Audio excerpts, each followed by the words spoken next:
Welcome to Relative Mentality. I'm Jack, And I'm Joe.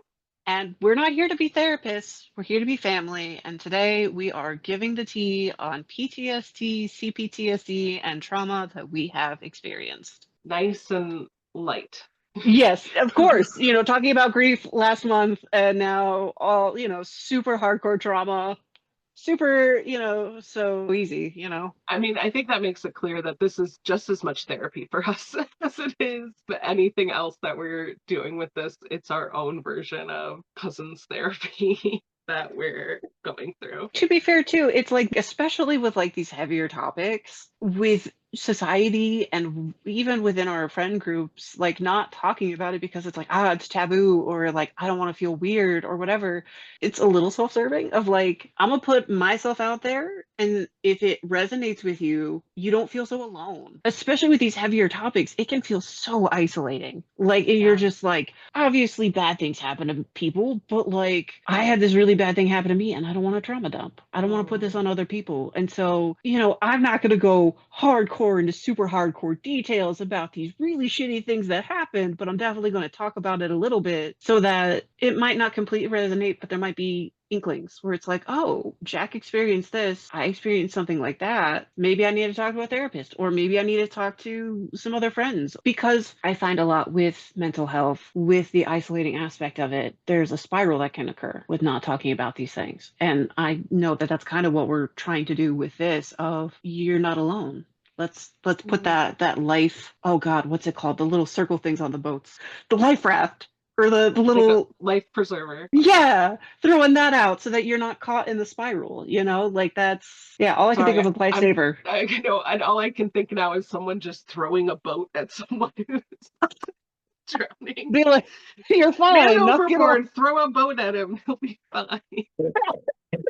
Hey man, if you need a full ass boat, I will do the best that I can in mental health to help with that. Like that is because sometimes a life preserver is not enough. Okay, well, I But mean, I yes. feel like the obvious place to start Mhm. is the place where our traumas intersect most clearly, and that's with our family. So, I mean, I think something that's interesting is how the similar things that happened to us, or how our moms and their siblings, they all had similar traumas. But I Mhm. mean, even that, I don't know, because like my mom to your mom was 10 years, Mhm. between difference in their age.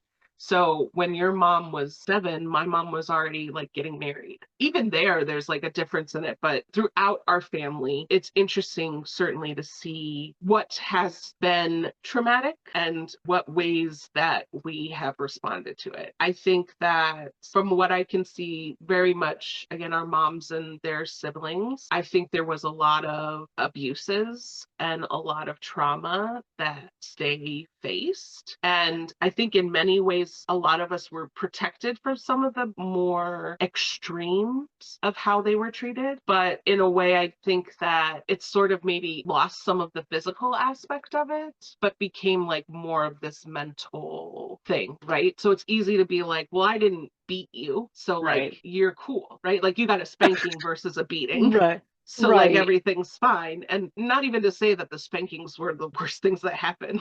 I have a lot of memories of my mom giving me a spanking and I was like, yawn, boring. Like not even a big deal.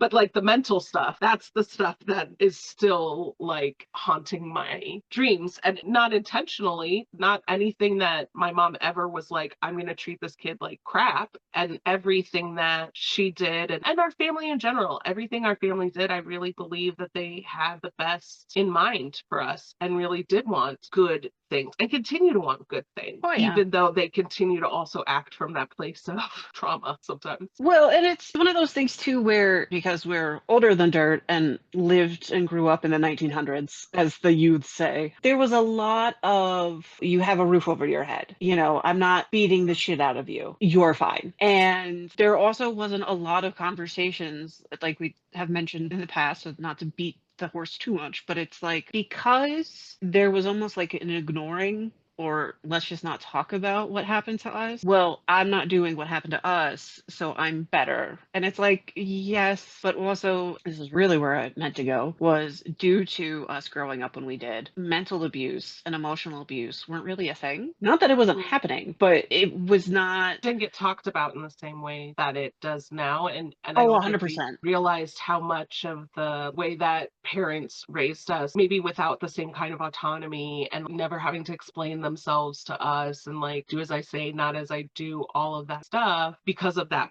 power dynamic that was more acceptable then, it Oh, didn't yeah. make it clear that what was happening between parents and child could actually have like a negative effect like that. Well, and I think to some degree, like, and correct me if I'm wrong, but it's not like you're saying, oh, your mom should be your best friend. Because there are some No. people who do like take it to that extreme. And it's like, no, you're still the parent. You still need to tell your child no. And you still have to Yeah. do, specific things to help them grow and learn and all that. But it's just like, I remember there were things that didn't seem right when I was growing up, what I was receiving as a child, because I would compare to like how other people's parents were with them. And I was like, something isn't the same here. Which one's wrong? Growing up, what you experience is your worldview, especially with our tiny ass town and our very large family. It was like, this is what things are. And so then when I'm like meeting other people and seeing their family dynamics, I'm like, okay, well, this is different. Why is it different? And what is okay? There was a girl when I was in first grade, something like that, where she showed me her back, where her dad had like pushed her up against a wall and she had all these bruises. And I was like, well, that's not happening to me. So I'm clearly okay. Like there were a lot of things that were like way outside of like what a child, because I didn't know what to do. As an adult now, if a child or even an adult showed me that shit, I'd be like, well, we're getting you out of that situation. Clearly, you are not safe. But I just didn't know. There was the comparison. Again, comparison's garbage.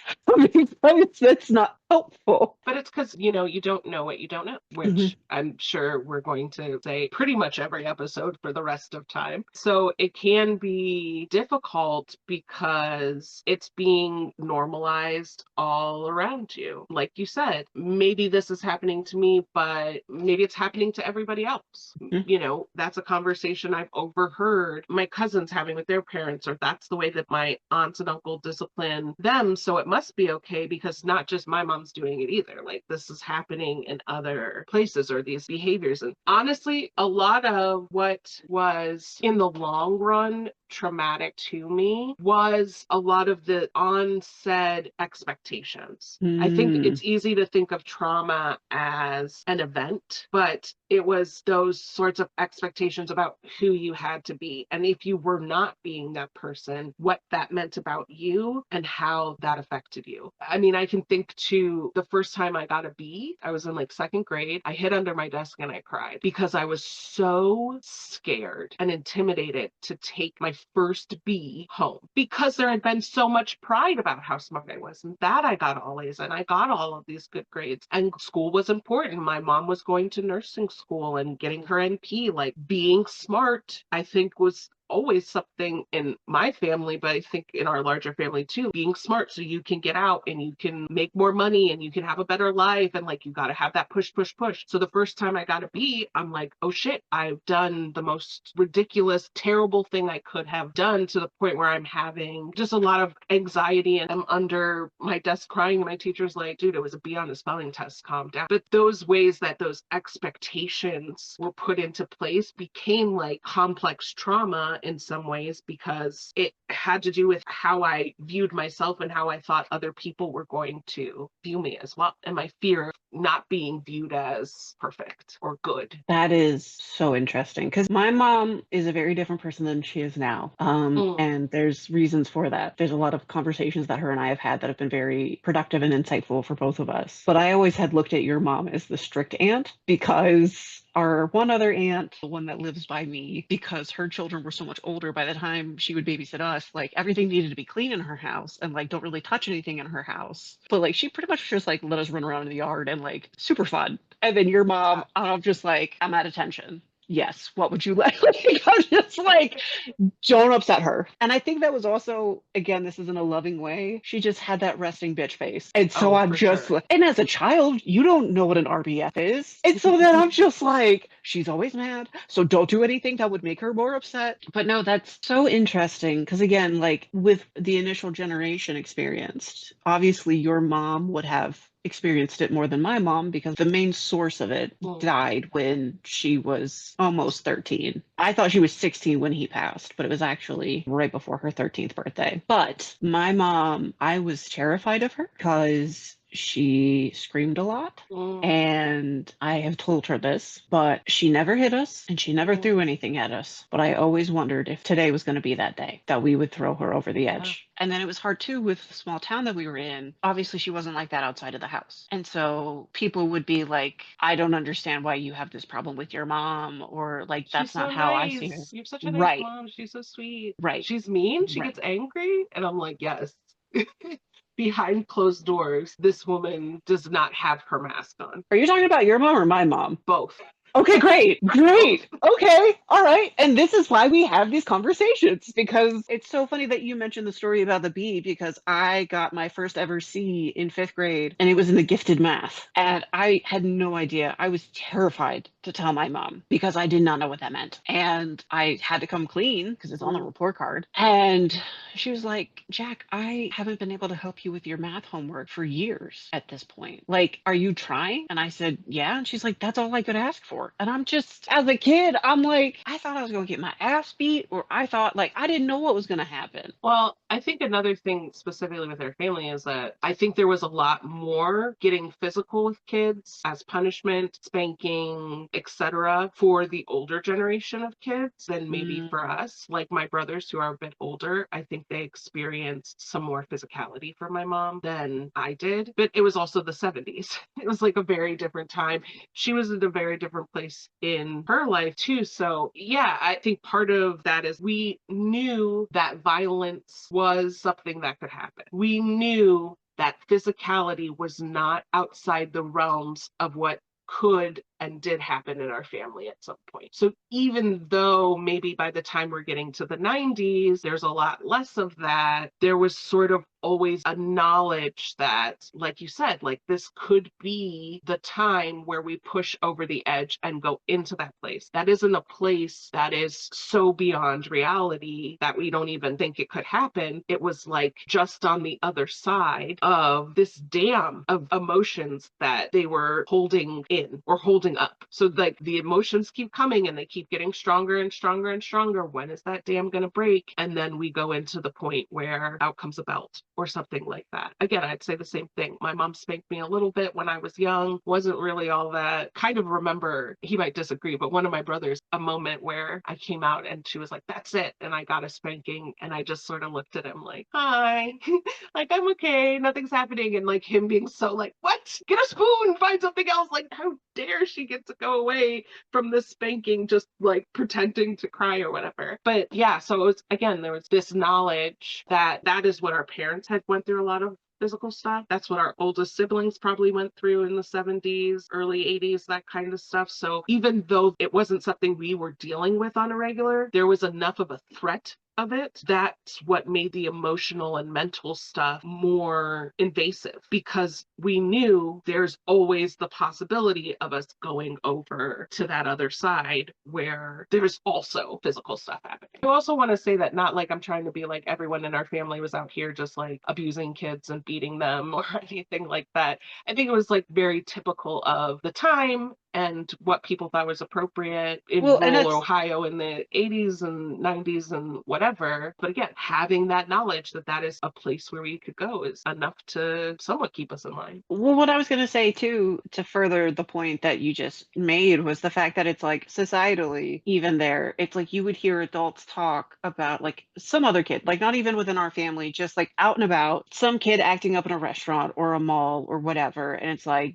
they need a Mhm. good ass beating. Like those words Yeah. were said, whether or not it was by our parents, it could have been by other adults, but it's Yeah. like that was just common parlance of just saying they just need their ass whooped. And so there's the societal and generational, like, oh, I just didn't love you hard enough. And I'm not saying that's what our parents have said, but it's like I'm seeing online a lot of parents of millennials in particular of like, oh, they've gone no contact. Oh, it's because I hurt your feelings or I feel a certain way. And it's like, no, motherfucker. People don't go no contact just for S's and G's. That's not it. So that's crazy. I mean, I'm not surprised your mom was like that. But yeah, there was like, it almost seemed like a calm sternness when my sister and I were around, where if she's like, get over here or something like that, I'm like, yep, absolutely, whatever you want. Like, that's, I'm Well, like, and I don't know what she's capable of, but I don't I want to think she find was out. very much known as the mean aunt, the stern aunt, much more than any of the other aunts and Oh, yeah. uncles. But that also had to do with sort of her position in the family as sort of the secondary matriarch to our grandma. So she was kind of, she had to do a lot of the hard stuff, maybe that other people didn't have to do, or like the organizing she had to do. You know, I put that in quotes, but she took on a lot of that responsibility. And so she was the one who had to be on top of things and make sure we got to the places and did the things. And so there's definitely part of that. That was her resting bitch face. That was her really just being just stretched so thin and always needing stuff done. So not having the patience to like whatever with us. And then there's also a part of it that was just her trauma. A couple of years ago, we were talking about it and she was saying how bad she felt about some of the stuff that happened to me and my brothers. And I told her, you were broken. You were a broken person. You didn't know how not to break us in all the ways because of all the ways that you were broken. So I don't blame you that there are these ways that I have become broken or whatever. Again, is there some ways that you were involved in it? Yes, absolutely.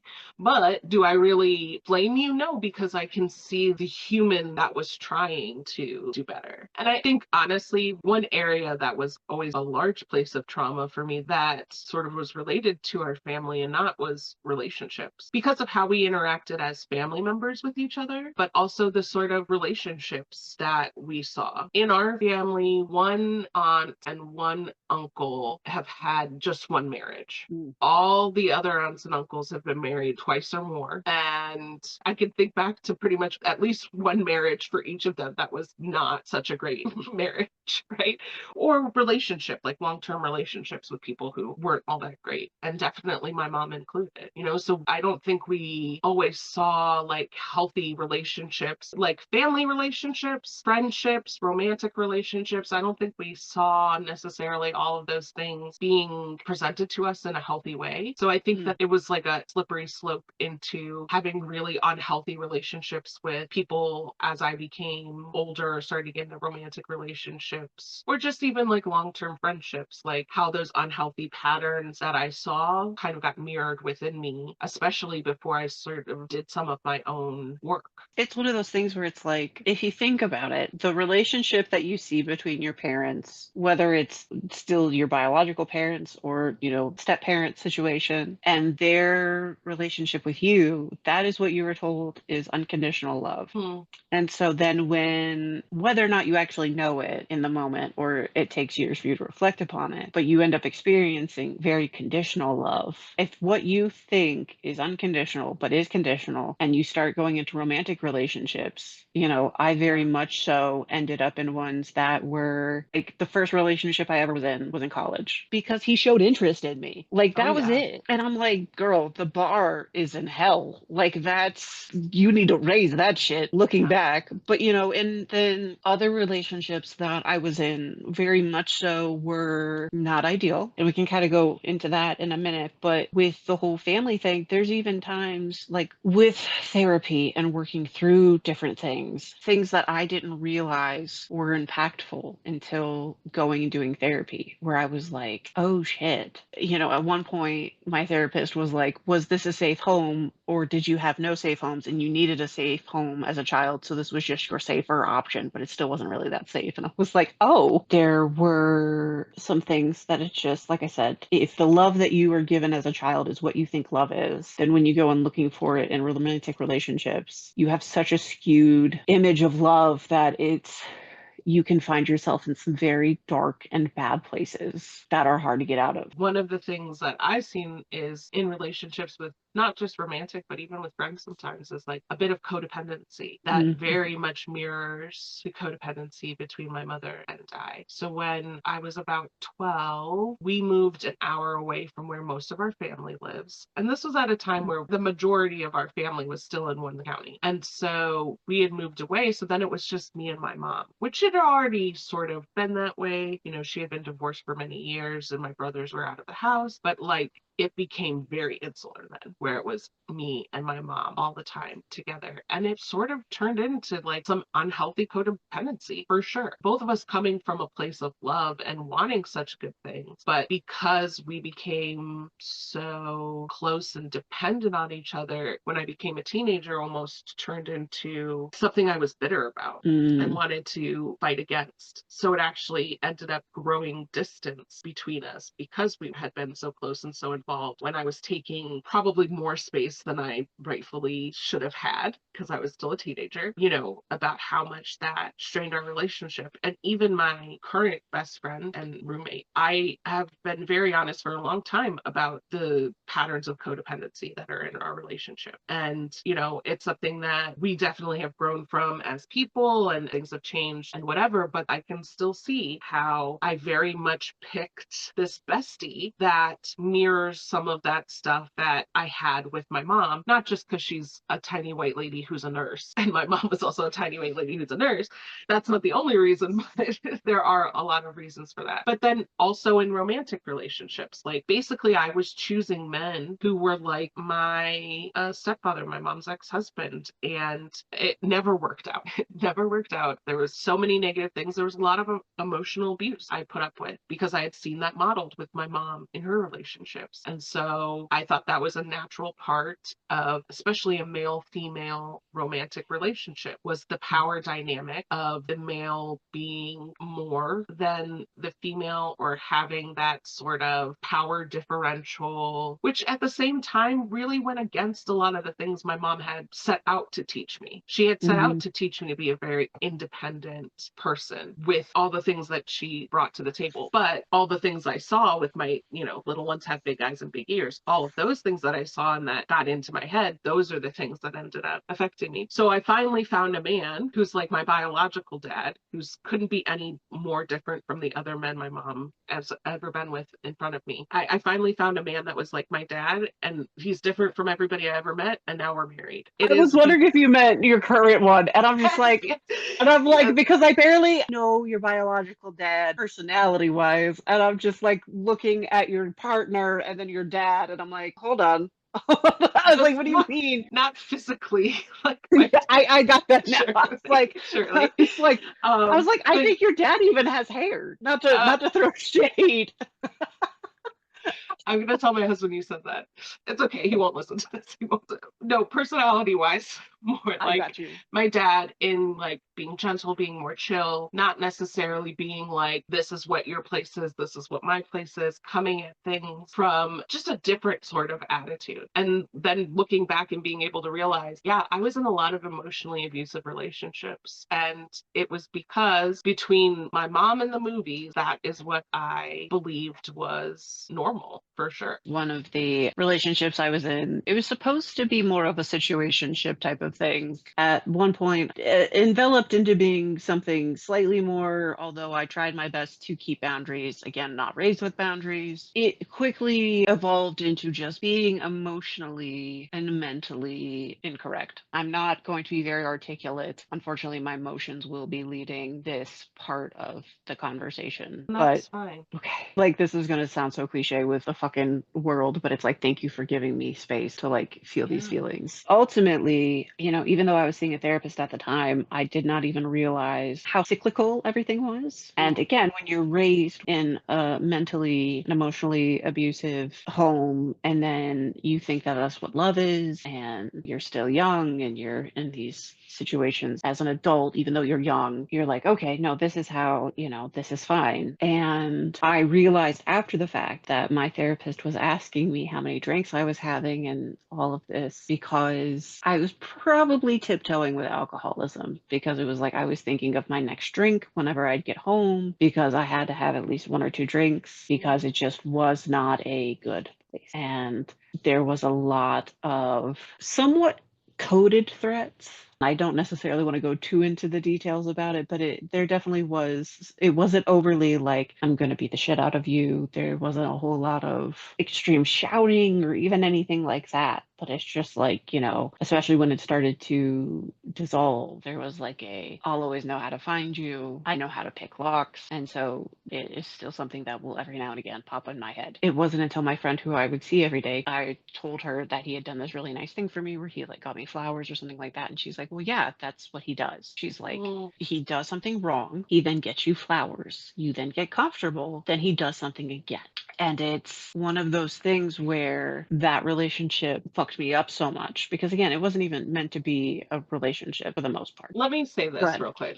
Yeah. To that person, whoever he is, wherever he is, fuck you. How dare you do that to my cousin? And fuck you. On behalf of her and me and the rest of the hundred and some people in our family, fuck you. That's really nice. Oh, honey. That abusive relationship is one that I don't talk about often to people in my Yeah. life because it didn't go on for a long time, but it was traumatic enough that this is around the time that I started self-harming, Mm, time that I, like I said, potentially dabbled with alcoholism. More than likely, looking back, it's like, yeah, probably. I don't want people in my life to pity me. And mm, the people who know about that because they were around when it happened, like I said, my friend was like, he's going to keep doing this if you don't get out, and it's going to keep getting worse. And this person went to great lengths after I stopped talking to them and I blocked them on everything. And to reach out mm, to me, they were finding ways to contact people I knew. So I then felt horrible because, sorry, then that meant that people were being included. People in my life were now getting impacted by something that I had done. And so to tie it all back in, I have this very bad relationship that I'm in and I start dating because I didn't date for a while, obviously, after that. I started dating my now husband and I was getting scared because there were certain things that were similar to what I had seen in my abusive ex. But as my therapist pointed out, it's like your abusive ex wouldn't start out abusive because if that was the case, you would never be with him. And it's like you want to run and you want to flee because it's easier. And I'm like, but I don't trust myself because I thought that I was safe before and I clearly wasn't. So how can I make those decisions on what's safe and what's not? I can't trust myself. And my therapist was like, you've done a lot of work on yourself since then. It's been years since that happened. right.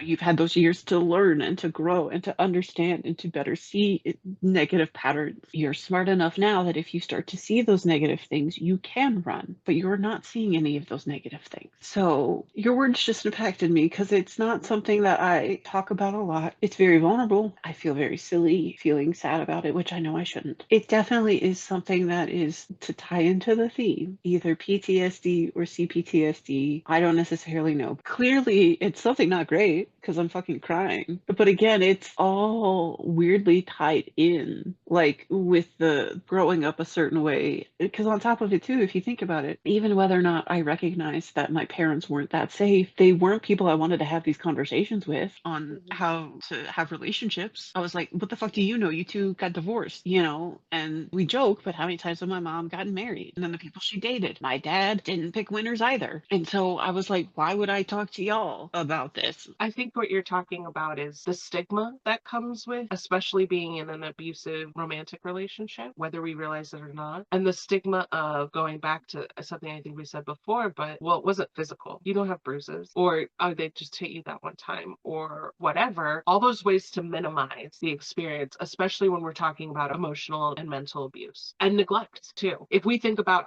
how the general public thinks of the hierarchy of trauma and abuse, physical is first, always, and then maybe mental and emotional, maybe, if we even realize that that's part of it, which is why a lot of people don't ever realize that something they went through is as traumatic or that the relationships were as unhealthy as they were. I want to thank you for sharing that with me because there was definitely some things you said there that I didn't know about, including the struggle with alcohol. We've talked a lot about our family and addiction, and knowing where you are at now in your life, I didn't realize that there had been a point that you had come back from on that spectrum of addiction as well. So I really want to thank you for sharing that. But like you said, it's just so stigmatized, and even the recovery from it is very stigmatized, Well, where and it's like, it's why aren't you over it? Like you said, it's been years. So you're just not going to go to part of Atlanta because of that? People are going to look at that and be like, that's stupid. People are going to feel that way. It's not as easy as just saying, oh, logically, I know that the chances of me running into this person in a city of this size is zero point 0 whatever. Because emotionally, if there's a 0.0001% chance, that emotion can be activated, and that fear and the anticipatory anxiety and that little bit of possibility is enough to lead someone into a panic attack, no problem. And I don't think people realize it's easy when we can look at trauma from the outside and see the logical part of it, but we have to recognize that what happens to us on the inside, that is much more complicated, is much more ingrained within us, and is much harder to overcome. I do want to also make a point, since we're talking about relationships and this person who did not respect your boundaries in that way. I think there's also, especially as a cis woman from the last century, that there is a piece of us that was also taught that that's okay for a man or a partner. They were thinking about traditional partnerships of one woman, one man, that a man can treat you that way, and that can become possessive like that or obsessive like that,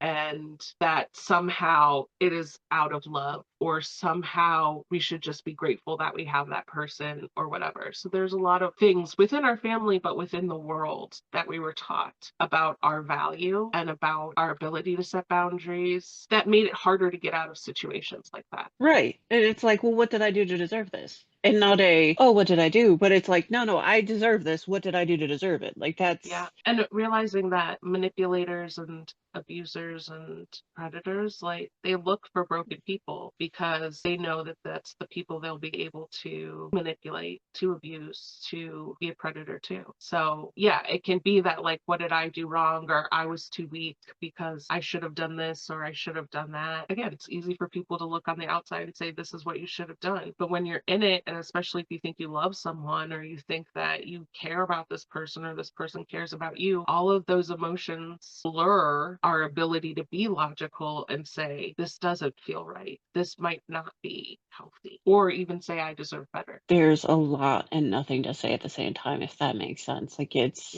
absolutely. Well, yeah, we've sorry. kind of hit that boundary for you, right? Of like, what is stuff you feel comfortable sharing on this podcast? What's comfortable for you just sharing as a person, comfortable sharing with me? That there's maybe a part of you that wants to just pour it all out, but also part of you that knows that this might not be the right time and place to be able to process all of those things.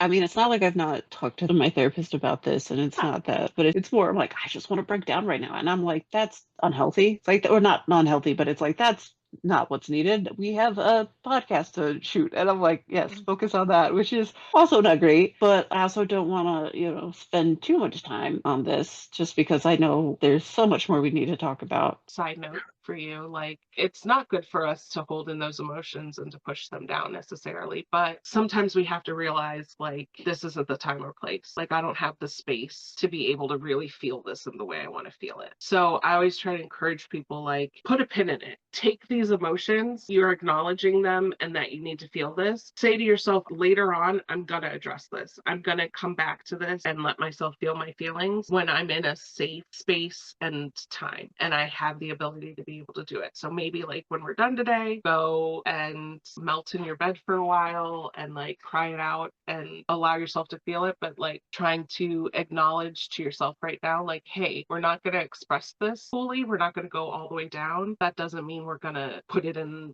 the closet and never speak of it again, right? We are going to come back to this, I promise.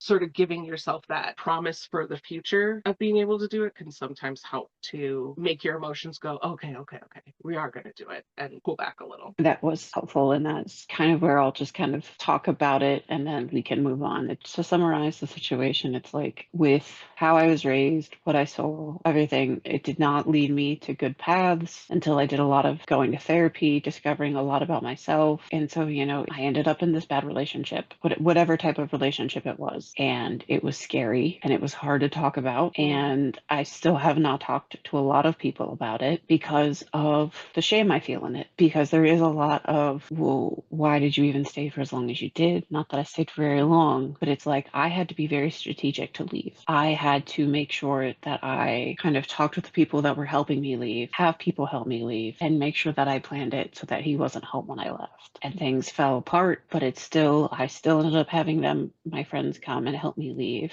And, it's one of those things that, again, I've gone to a lot of therapy, I've talked a lot about it, but clearly there will still be little crumbs that are inside of me because I either didn't trust myself or whatever. I think one of the things we have to remember is the way the world affects us at these moments too. In this relationship, what messages had you received from the world? We grew up in a time of the early 2000s and what women looked like then and the Girls Gone Wild times and all of those things. Like we learned a lot about what it meant to be a woman and what it meant from not really the healthiest places, and the world affects us in that way. And there are also things that have happened in our lives in the world that have been really disruptive. Things like 9/11, that's one of those things that when that happened, anyone who is old enough to remember, like that is always going to be in effect. That was definitely one of those things that was like, is your safety real? We Oh, had yeah. this idea maybe through the 90s, like we're so safe and everything's fine. And then 9/11 happened. And it's like, are we safe? Is anybody safe? And we think about all of like how terror attacks throughout our lives have made us feel insecure or unsafe in that way. And so then we add that on top of what we know about relationships and what we're going into. We're looking for a security that is maybe different, or maybe that says to me, I need to get a big, strong man who likes guns so that I can be safe. I don't know. Whatever ways it changes your perception about the world and about relationships too. Even COVID. Like COVID was such a huge one in our most recent history that has changed generations of kids and adults. The amount of people who still are having anxiety and those sort of responses to the trauma of whether it's being sick or just being quarantined and being away from people, whatever it is, that has affected our neural pathways in the same ways that the trauma that we talked about with our family and in these relationships has as well. Oh, yeah. When 9/11 happened, I was in fifth grade. I didn't 100% understand what was happening. Like, I knew what a plane was, but I'm like, what the fuck is a twin tower? Like, I didn't know what that was. A lot of what I remember from it was the American exceptionalism that happened afterwards. And then also, like, the patriotism that came out of it. Because there was such an uncertainty of, like, we're an untouchable country, and yet we got touched. And so it was like, all right, we're going to band together type of thing. And then almost on the adverse side of where COVID happened,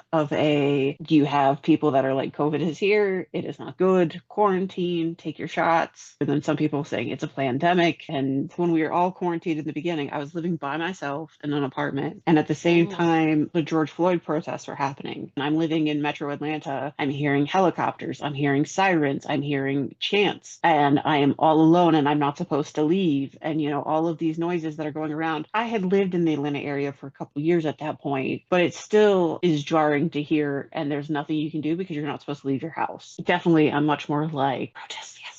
But I don't want people to get sick. And in turn, I ended up getting COVID before the shots were a thing. And I have potential symptoms that they believe are related to long COVID. Like I now have asthma that I didn't always have before. Whenever I laugh, if I laugh hard enough, which at that point, you're actually funny. And I'm not just like, like, I sound like I've smoked 4 packs a day for 40 years. I get this very guttural, like smoker's cough, it almost sounds like. And I've never gotten rid of it. People will genuinely, whether or not they know me, if I am laughing like that in public, they're like, I'm like, I'm not ill. I just sound horrible. It's fine. Obviously, that's the better end of long COVID. There are people that have like much more serious health issues, although you should not compare, but just notating. And there are obviously the people who died. So there was just a lot of things that happened around then. To some degree, I think that was one of the bigger world events that happened in recent years. Then I can have the conversation with people. I'm like, whether or not you agree with what happened or how things happened or whatever, people can still say COVID happened. Mm. You know, the government made us quarantine. We all got stimulus checks. Like, whether or not you're on the side of like pandemic or just a pandemic, it did happen. On a very silly side of it, I was like, businesses used to stay open 24 hours. That never happens anymore. Yeah. Do you know how frustrating it is when you need something at 2 in the morning? And I've had that where I'm just like, shh,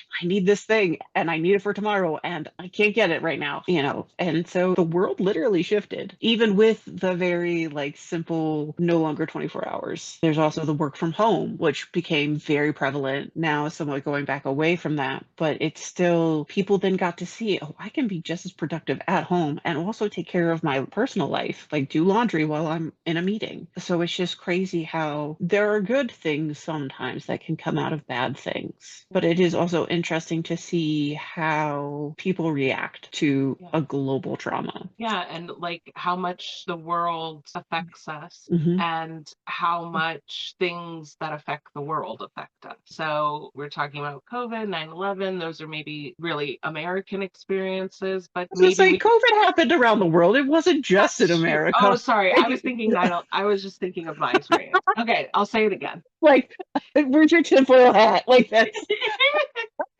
But with like 9/11 or things that maybe are just an experience that we had as like an American experience, but like it is also the world. How does that affect commerce? We see that now with wars and conflicts that are going on and it affecting the entire world, whether yeah. that's through protests or other things. There are these levels of stress and trauma that can come from even those things that are maybe a little further bound that at first glance you wouldn't necessarily say like, oh yes, someone in America should be traumatized by what's going on in Gaza, but like they might because of whatever their connection is to it or knowing people. And that's part of trauma too. It doesn't always have to be firsthand. It can be secondary trauma or vicarious trauma, which is when from hearing someone else's experience or helping people through those experiences, how we can be traumatized, even though we weren't necessarily there, which I guess is kind of 9/11, right? Like we weren't there, but there's definitely trauma that rippled out throughout the country and throughout people that we definitely experience in our very small little worlds that we live in. And not to get too crazy on the politics side of it all, not that I have any problem going into politics per se, but it's more the fact that from what I had heard, and obviously social media has now let global people talk to each other a lot more easier than fucking 2001. But I remember it seemed like the sentiment, even globally, was like, well, if America can get hit, which has one of the biggest militaries in the world, what does that mean for my country? Are we next? Type of Is thing. anyone safe? Right. And so I don't necessarily know if that was actually true or if that was the US papers just trying to make it seem like that's how other people were feeling. But again, it's so crazy because there are these big moments that you can pull out, whether we talked about with how it is with our family and how we have different emotional, mental, social, physical, like all these different reactions, how we respond going forward, all of that. I think you can have that on a global scale. And I'll be honest, when I heard about the potential, and this was like in February before Trump even became president, where he was talking about tariffing certain things, or maybe right after he became president, and he was like, we're putting in these tariffs in place. I went crazy stocking up on certain things. It's like, I'm not going to not be able to wipe my ass again. We're just not doing that because during COVID, I had to get not great toilet paper. And I was like, that shit is like see through thin. And I'm like, I will be able to wipe my ass with Charmin every time. And in the back of my head, I did feel a little bit like Grandma Stewart, where I was just like, oh, this is my room of silverware. This is my room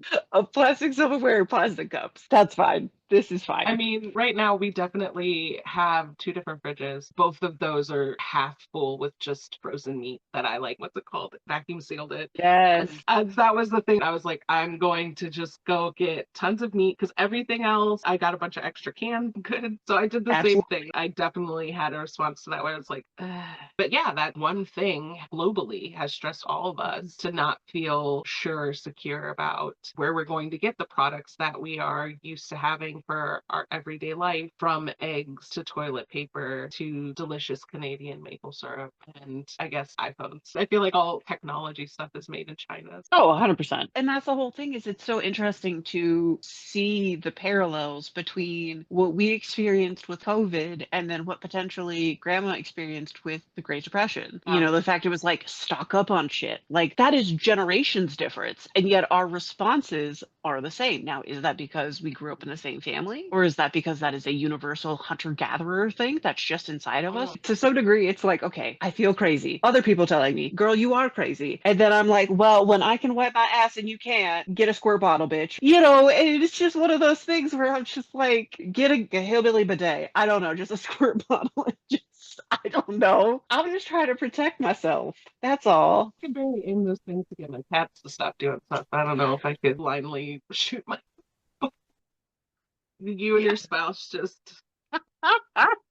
What's more intimate, truly? how you know it's a real relationship the first time. Yes. No, it's all of those like little gross things that in a marriage eventually you hit that point where you're like, I'm sorry, there's like a bump somewhere weird and I need you to look, like I need help, I've right? done Like that. I I was like, have to, if you're lucky, you end up with a partner like mine who's like, yeah, sure, duh, of course I'm gonna look and like help you, even though I'm like, I feel gross and weird about it. that's So why we know that's we're in better places. yes, so true. Can I say Good. something really quick that is related to all of this? That, to some degree, is in a weird way a positive for having these negative relationships, whether it be familial or romantic or whatever, where it's like, I have gone through some really fucked up shit. Yeah. And I can now see that in other people so that I can now find the person that's the best for me. That's the positive that I find in that. There are times where I still feel uncomfortable, but he's like, why? Like, you are fine. And I'm just like, okay. There are definitely those moments where my husband realizes how low the bar is for some things in our relationship, where he's like, did you think I was going to freak out about that? I'm like, I don't know. And he's like, what? No, it's like a normal human thing, even like menstruation. Oh, yeah. And he's like, I was raised with a mom and a sister. Like, I know you're allowed to talk about it. But there are like people out there who will not even speak of it. Both men being like, don't say that to me. And also people with uteruses being like, oh no, no one can know of my shame. You know, that was me growing up. I was like, I don't want to talk about this. I will ask you questions when it happens. And so she's like, we need to talk about these things. And I'm like, no, we don't. We simply do not. Like, when it happens, we'll talk about it. But until then, I don't need to know. Another thing to be anxious about. Right. But what was so interesting was her justification, even then, was because her mom did not talk to her about it. And it was a traumatic experience for her. So she wanted to make sure that I didn't have that. And I was like, girl, you're causing trauma in the opposite direction now. I think that's a good point you make, though, that a lot of times, whether we intend to or not, when we are traumatized, we either unconsciously swing to that extreme in our own life, or we want so much the opposite that we swing all the way to the other side in a way that ends up pushing us back over here. So either way, we sort of end up doing the same terrible things that were done to us, because even in our trying to protect against it, it becomes like exaggerated or too big, or it becomes uncomfortable in another way because you're like, I have to do it this way, which is the opposite way. I have to do it that way. And then that's how we end up with trauma repeating itself over and over. But most people don't go in intending to be like, I'm going to traumatize my kids in exactly the same way. It's their attempts to keep us safe from that trauma that actually ends up pushing into an area where we get traumatized in a different or adjacent sort of way. Oh, yeah. So I think we've talked a bit about how this has impacted us, but I guess I just want to be a little bit more direct. maybe about Okay. some of those. Something that you'll hear us discuss, I'm sure, a lot is our trauma response when we were young and how different that was. So both of us getting sort of the same messages about maybe there is a positive to being quiet, to being seen but not heard, to not challenging, and how mentally our reactions to that were very different. Yours was to say absolutely and go quiet and to try to conform, while mine was sort of the opposite, but still not healthy reaction of like, I'm going to be so loud that people can't not see me. And to the point of like, I can think mentally about how I started to give myself anxieties about things that weren't real. Okay, so I guess I have to explain. So for instance, when I went to college, a way for me to find control, I got really into numbers and counting things, and I couldn't do things that were on a certain number and whatever. So I started this really sort of compulsive behavior about numbers. It didn't help that I had a friend who had a similar issue, and so we sort of fed into each other. But that was one of those ways that it really affected me. Was I sort of started to be like, if I'm broken, then here, let me be broken. Not only let me find the safety in numbers, but let me embrace something that's wrong with me. But I sort of developed that on my own, not in relation to other things, because it was a lot easier to have obsessive thoughts or intrusive thoughts about numbers, which I could control, than it was to have those intrusive thoughts about myself and feel those other ways. Again, sort of how mentally and emotionally trauma doesn't necessarily have to come out in us as I am crying, I am sad, I am hurt, right? It can come out in all of these different ways, from trying to find control, finding things that it's okay. Like if I'm going to be scared of something, but it's something that everyone else feels like is silly, maybe that's okay then, as opposed to the things that I'm really scared about deep down. To some degree, I think you mentioned it on like the first or second episode, where it was like you needed to talk to somebody like me who understood the family, like joking about very traumatic things. And it was like, yeah, no, I mean, it's fucked up, but like it's also kind of funny in like this fucked up way. And it's funny that you mentioned numbers about control, because we talked about this before recording, but it's like these are my nails right now. When I was in my abusive relationship, I got into doing my nails. And so you could tell how upset I was by how detailed and how awesome my nails looked, because I could just focus on that. And it was just like, this is something I can control. My hair is another thing that I feel very much so in control about. It's so interesting how it's like control is something that we both needed, because I'm assuming it started with you not feeling in control growing up, same with me. So it's stuff like that that's very fascinating on how we did it differently. Yeah, and how it affected us socially. So going back to this point where I had this best friend who was also in this weird numbers thing with me, we would walk into a bathroom and spend a minute counting the stalls and deciding which stall can you go into and which stall can I go into, and are they the same stall, are they different stalls? Well, I can do that one, but that's the only one you can do, so you do that one and I'll go over to this one, right? So like it didn't just affect us. We would walk into bathrooms with other people and still have this conversation, and people were like, that is weird. And it was like,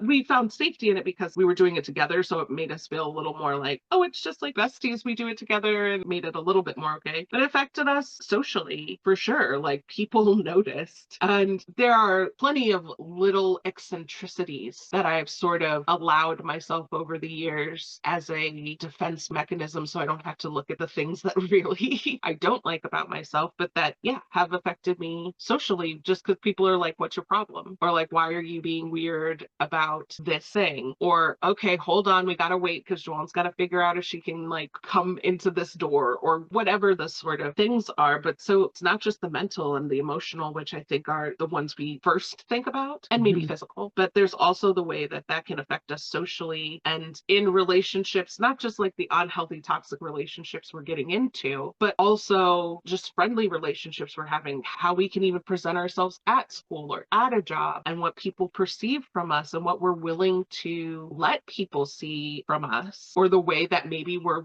highly curating it. So you're like, oh, this person has problems, but it's this curated version of problems that I'm showing to everyone that doesn't really hurt my feelings if they know, because it's not the actual trauma that was deep down still in there. So it's interesting because it's like different trauma has elicited different things out of me. Mm, Obviously, that makes sense, but it's like almost on polar opposite way where with the family and the romantic, it was very much so emotionally, mentally, socially, I'm withdrawn, really going through it, putting on a brave face per se, and just trying to go through it. And then when COVID happened and I'm mm, watching all of these people die, I'm like, why the fuck, if I want my side shaved, why not do it? If I yeah, want visible fucking tattoos, why do I not do it? And so there was a freedom that I all of a sudden got from having something like that happen where I'm like, not in 100% nihilistic, but I'm like, anything could happen at any moment. Life is fleeting. It's not necessarily meaningless, but it's fleeting. So make the most of it. Do what you yeah. want. So it's interesting to have kind of like a positive thing come out of a trauma versus like all of the obvious negative things that would come out of trauma. Yeah. And there's things that are positive that come out of trauma, like our resiliency and a lot of Hmm. strength that we get because of those things. And I think the strangest thing I found is that there's definitely times where I'm like, I'm over it. I've processed it. I'm good. I feel so strong. I feel so resilient. And I really feel those ways. And then something will happen that I'm totally unprepared for. And it feels like, shit, did I just go back 5 years in progress in literally one dinner with my family? And so there are a lot of strengths and positive things that can come from it. But we also have to realize how much of that is us on the surface and finding strength, and how much is it actually us changing on the inside, I think is sometimes hard to decipher. Well, and I think to kind of your point as well in regards to like the dinner, feeling like all of this is for naught, like I've done all this work for fucking what? And it's like, well, healing isn't necessarily linear. There's gonna Yeah. be times where you have these things that you thought you were over it and you're clearly not, and you're like, God damn. And it's okay that it's not linear because there's gonna be things that either you hadn't experienced before that feel very similar emotionally or physically to something you've experienced that you thought you were over, or even the same type of thing where it's just like, for some reason, this has just triggered me. And it is okay, as long as you can kind of like Yeah. recognize it and just give yourself grace. That's a lot of what I've been working with myself and trying to do is it's like, give myself grace. Know that I am doing the work and that is enough, you Mm. know? Yeah, absolutely. And that's it. We can leave our trauma in the past, but it's always a part of our story. So even if you do all of the work and really do get to a place where it is not affecting you the majority of your life, that doesn't mean that there's not still a piece of it there. And that doesn't mean that when we reflect on that period of our life, we won't recognize that that was part of our story and that it still hurts. So that's the really difficult thing about trauma is, one, we don't know how intense it's going to be and how long it's going to bother us. And even when we've done all the work, there can still be, I think you said before, crumbs of these traumas and these things still with us. So there's always remnants of it, Hmm. but that doesn't mean we have to live our lives from a place where we are being constantly haunted by that thing. We can dead and bury it, right? Like we can, and I'm the patria spiritus sancti, like rest in Yes. peace, like put it down. But the grave marker's there. Like it's always going to sort of be there. So I think that's the hardest part, is feeling like I've made so much progress, leaps and bounds. And then those moments where it does sort of sneak up, or I do remember that thing, that it can feel disheartening, but you just sort of have to remember, like, that is not undoing, that does not negate all the Right. progress you have made to that point. We're growing beings, we're humans. We should always be growing and changing and working to a more positive part of ourselves. This is definitely a place where we're going to talk a lot about why therapy is good. But, therapy can help with that, especially in those moments where something comes up and I thought I was done with it. So while my mom was sick, I thought I had dealt with a lot of the trauma with our family. I was like, I'm made my peace with it. I'm chill. And then my mom was sick and I all of a sudden had to be around a lot of of members of our family for extended period of time, like back to back to back, and people I hadn't even seen in a while. It was just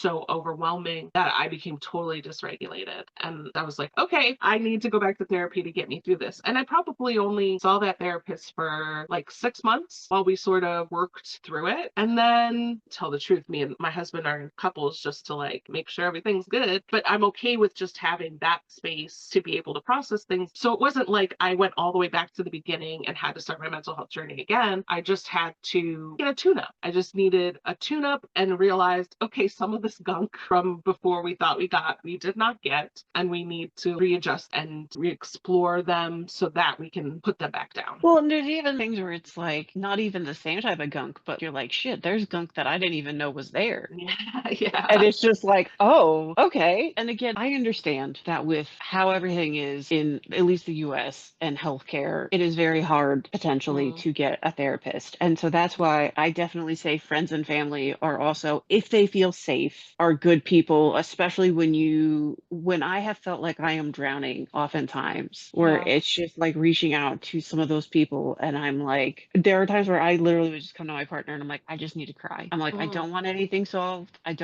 just need to cry. And absolutely. that's just not necessarily a trauma thing. That's just a thing. But obviously, with trauma and things of that nature, obviously it's hard to talk to friends about it potentially because you don't want to be a trauma dump. Or there's the fear of, well, maybe they'll think of me differently or look at me differently. So that's why I'm also like therapy, because if you give that to a therapist and they're weird about it, then you don't need that therapist. And there are many more. Whereas with friends and family, it's like, well, I can get more, but it's harder when you're in your 30s. Well, and also the therapist, they don't have the same buy-in or the same intimacy in your relationship, right? One of the things I just recently had a revelation about was one of the things that my mom did a lot was trying to be empathetic by sharing her own stories. Mm-hmm. But I thought as a child growing up with that, I was like, you're always trying to make it about you. And I could not hear what she was trying to say in the way she was trying to say it. All that elicited for me was, I'm not going to be like you. That was you. You did your mistakes. I'm not going to be like that. But that's the very thing that helps me in my profession to this day is that ability to be empathetic and share stories. And that's exactly what we're doing here. But the reason I can hear that from people now and the reason that people can hear that from me is because they're not my mom. I'm not their mom. You know what I mean? Right, right. Oh, So like, absolutely. so there's also that thing of where a therapist, we can hear stuff they're saying because they're not our parent, because there's not those already existing complicated dynamics and sort of like barriers between us. So I can hear a therapist say the same thing I'm sure my mom said 100 times, but because it's coming from someone where I'm in this very particular sort of safe space with this person who's just an outside observer and who I'm not bringing all this other stuff to everything they say to me, I can just sort of hear them, then I'm going to be able to hear it in a way that I never could from my mom, from my sibling, from whoever. So that's another reason, like friends, family, that is awesome. And I hope that for everyone that they have a support group, they have people that they can be sharing those things with. But the therapeutic environment, or even going to like group therapy or like support groups like NA, AA, those are just the support groups that I know the acronyms for that come up in my head. But, having those spaces where it isn't with people who you have such a weighted relationship with can also be a really great place to share some of those things and be able to hear other people's perspectives more clearly. Oh, absolutely. Especially with therapy. I think I mentioned it here, but maybe not. Therapy has somewhat been like a guided internal meditation of just kind of like, okay, not a sassy way, but it's like, well, why do you feel that way? And really taking a look in and being like, okay, it has allowed me to connect building blocks from a childhood foundational way that I would have never put those together had I not had this unbiased person who's just kind of like, oh, you've told me this story, you've told me this one, you've told me this one. I know that you usually tell me these stories from a relatively non-biased place. So now I'm going to give you my unbiased opinion about how those are connected. And I'm like, well, fuck. I would have never thought that those were together. Even if we come to a therapy session with our own bias, therapists are trained to put those biases aside, to recognize the things that are at the core instead of getting stuck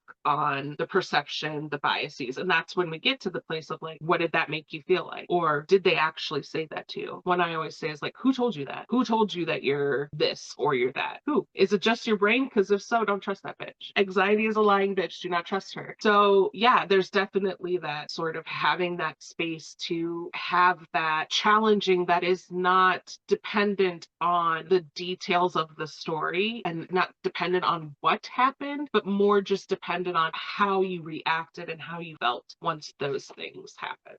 Absolutely. Which I think is a good place to say, like, we want to encourage Yes. everyone who's listening to also comment and become part of this conversation. Also, hit the like button and the subscribe button. Is that all the buttons there are? Yes. If you want to hear more of us, which I hope you do, definitely subscribe so that you know when we post videos and, hear more of the different conversations, since there's going to be a lot of topics that we're going to talk about that society doesn't want you to. And we're Yeah, the like, man we doesn't gonna do it, want you to talk about this stuff. but we We're the gonna. ones. But yeah, through commenting, letting yourself be part of this conversation. It's not just between the two of us. We want this to be a larger conversation because life can be hard, but talking about mental health shouldn't be.